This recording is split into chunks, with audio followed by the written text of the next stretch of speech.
Another company where the CEO is increasingly in the hot seat happens to be none other than Disney. Shares of Disney very much in focus today after Nelson Peltz, who's an activist investor, and he's out there battling Bob Iger because he wants the new yet old CEO. Bob was the original CEO, and he came back to quote unquote save the company from Bob Chapek.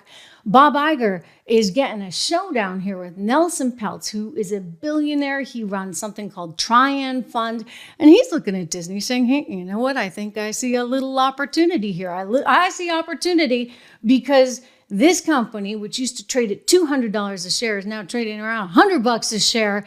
And it's not working. Whatever they're selling, nobody's buying. Think about all the movie flops. Heck, they've had to pull the live Snow White or delay it after some $300 reported million was spent on this. That was the Snow White with the woman from West Side Story, Rachel Zegler, who had a bunch of really terrible things to say about Snow White and the entire story before the whole thing got pulled. Anyway, Nelson's like, what the heck is going on? Why can't they just make good entertainment? And why can't they get their act together? Why can't they actually have theme parks that don't keep you in line for hours and hours and hours and hours? It's an issue right now. Gosh, there was just a story about the airports in Orlando, Florida, getting swamped with spring breakers. Check this out. Headline in the Daily Mail. Orlando Airport issues warning for Disney travelers to arrive 3 hours early as spring break visitors overwhelm the city. Stunning videos show massive crowds at Disney World. There are massive crowds. I mean, check this video out. This came to us on social media, and it's insane. Like, there are so many people there. It is so crowded. You got to wait like 81 minutes just to ride Space Mountain. Who needs it? I mean, they're charging you $160, $180. The prices change. They float depending on demand. I imagine the prices are even higher right now because so many people are going to Disney at this particular time. And the way it works is the more people that want to go, the higher the prices. So everybody's flooding the theme park. They're waiting forever in lines. They don't come out with any decent movies. And an activist investor like Nelson Peltz, who's more conservative than he is liberal, his daughter's married to David Beckham and Victoria Beckham's son, frame of reference from an entertainment culture perspective. Anyway, he just did the unthinkable. Oh my gosh, Nelson, you are in so much trouble with Disney right now because you're not supposed to say what you said. He's saying some rather non-PC stuff. You see, he's saying, I guess, what a lot of people are thinking, which is, why do I have to be preached to every single time I go to see a Disney movie? It makes me really not want to go and see them anymore. He did an interview with the FT, the Financial Times out of London, and this thing came out on Friday, and now Disney is riding it as much as they can all the way to the bank, which I don't know is they're going to have that much mileage on. You see, he commented on some of these recent films, saying things like, why do I need an all-black cast? Or, why do I have to have a Marvel movie that's all women? Not that I have anything against women, but why do I have to do that? Right? And here's the quote from the FT and recycled by Reuters saying, why do I need an all-black cast? You might be referring there to the Black Panther movie. Look, these are the things that you're not supposed to say. I think he was having this lunch with the reporter. I read the article. He was drinking a glass of wine. He pointed out that he normally just drinks Pepsi or a softie. And he decided to go with the wine, and he started blurting out what perhaps a lot of people are actually thinking. Like, why do I have to sit here and have a cast that's all women or all black or all this or all that? Why can't I just watch the classics with the cast of characters that we've always seen? And Disney's response would be, oh, we're innovating, we're diverse. I mean, that works until it doesn't work. I mean, when your customer base no longer wants to go to the movies and see what you're offering because you're more obsessed with diversity than you are the actual content, then you got yourself a little problem. And that does explain, in part, why this share price has gone all the way from $200 just 3.5 years ago to $100 today. I mean, it kind of feels like the U.S. economy. You get obsessed with the wrong stuff, and suddenly you're in deep you know what. So now Disney is like, haha, we got him. We've showed everybody how clueless this guy is, how he is not woke enough to be on our board.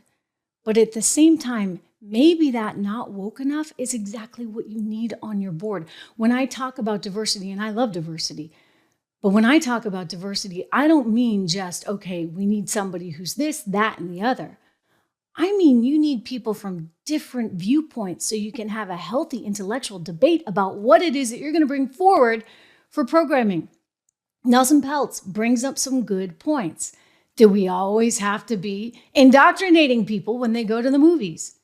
He also points out the obvious, which is that Bob Iger is getting kind of old and they need to have a game plan in place. Let me tell you, they never want to talk about that at Disney. I've interviewed Iger many times and always enjoyed talking to him.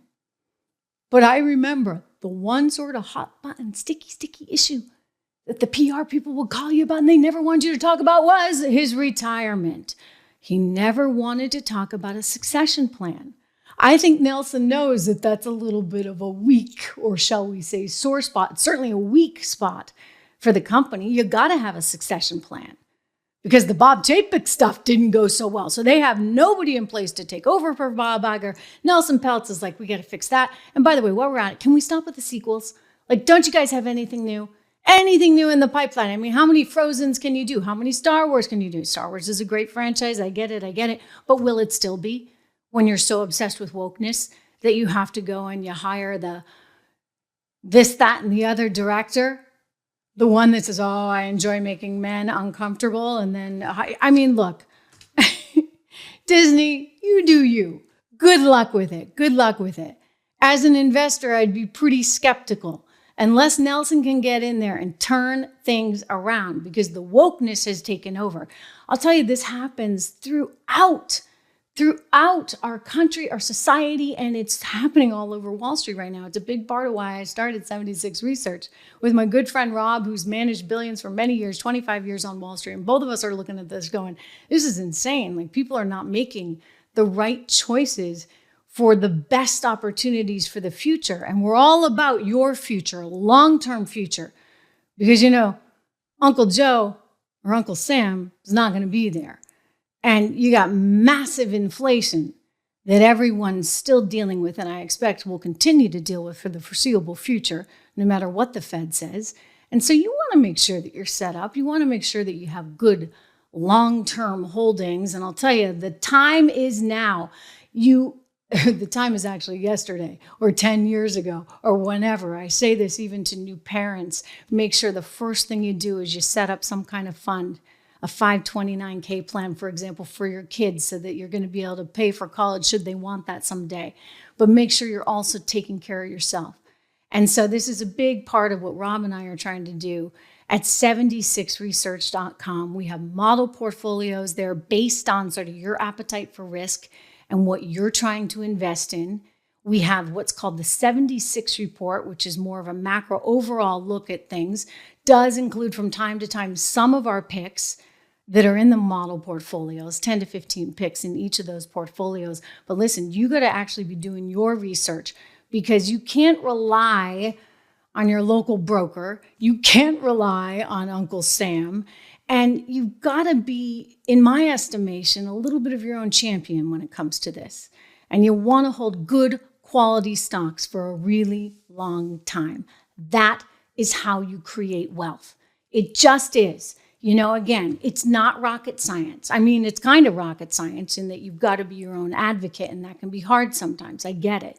But we're here with you to help you get the best research that's free of the conflicts of Wall Street and wokeism and government and institutional bias and the rest of it. So go check out 76research.com. You know what I am going to do? I am going to put that in the notes for you because if you haven't done it, you should do it in my chat. 76research.com. because we don't want you to make mistakes like investors have made with Disney over the last couple of years. I mean, look, if we look at it and we think there's new opportunity and Nelson Peltz is making the right kinds of decisions, et cetera, we will tell you. But I'll tell you this, we will always tell you. We're going to be very, very frank. We are very, very frank. We're very fair. And we want our only incentive is for you to do well. Think about that. We're not like, the brokerage institution that's getting a cut of this, that, and the other. Our only incentive is to provide you the best quality research to make sure you have the best portfolio for the future.